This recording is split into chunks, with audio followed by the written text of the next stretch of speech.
কৃতজ্ঞতা, বিনয়, রেসপেক্ট এই ৩ জিনিস ধারণ করলে মানুষ কঠিন সময়কেও সহজে পার করতে পারে। আসসালামু আলাইকুম, কেমন আছেন আপনারা? আমি আল্লাহর রহমতে ভালো আছি। আজকে আমি তোমাদের সাথে শেয়ার করব বাইম মাছ আলু দিয়ে ভুনা রেসিপি। প্রথমেই বাইম মাছগুলো কেটে ধুয়ে পরিষ্কার করে নিয়েছি সুন্দর করে। এখন এতে হলুদ, মরিচ, লবণ দিয়ে হালকা করে ভেজে নেব। হালকা করে ভাজি করতেও পারো, আবার তোমরা নাও করতে পারো। হালকা করে ভেজে নিলে এটার যে একটা ঘ্রাণ থাকে সেই ঘ্রাণটা চলে যায়, তাই ভেজে নিয়েছি। মাছগুলো ভেজে উঠিয়ে নিয়েছি। এখন ওই একই তেলে পেঁয়াজ কুচি দিয়ে ভেজে নেব। ভেজে নেওয়ার সময় এই পর্যায়ে গরম মশলার ফল এবং তেজপাতা 2 টুকরা দিয়ে দিব। তারপর আস্তে আস্তে ব্রাউন কালার করে পেঁয়াজগুলো ভেজে নিব। এই পর্যায়ে চুলার জাল অবশ্যই আস্তে দিয়ে ভাজি করতে হবে, তা না হলে পুড়ে যাবে পেঁয়াজ। দেখো পেঁয়াজগুলো কি সুন্দর ব্রাউন কালার হয়ে গেছে। এখন এর মধ্যে দিয়ে নিলাম পেঁয়াজ, মরিচ, জিরা বাটা।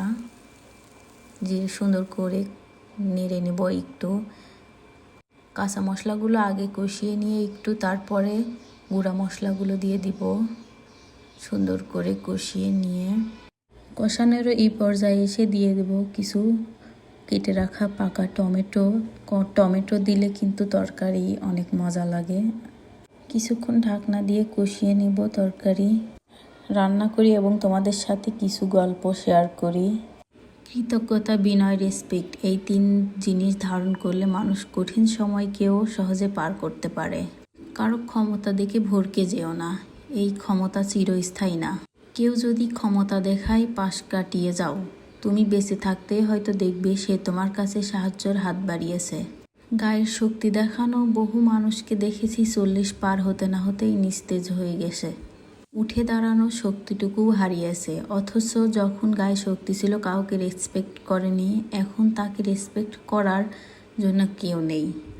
টাকার গরমে ধরাকে সরা মনে করা অনেকেই দেখেছি। সকালে আমির ছিল, সন্ধ্যায় ফকির হয়ে গেছে।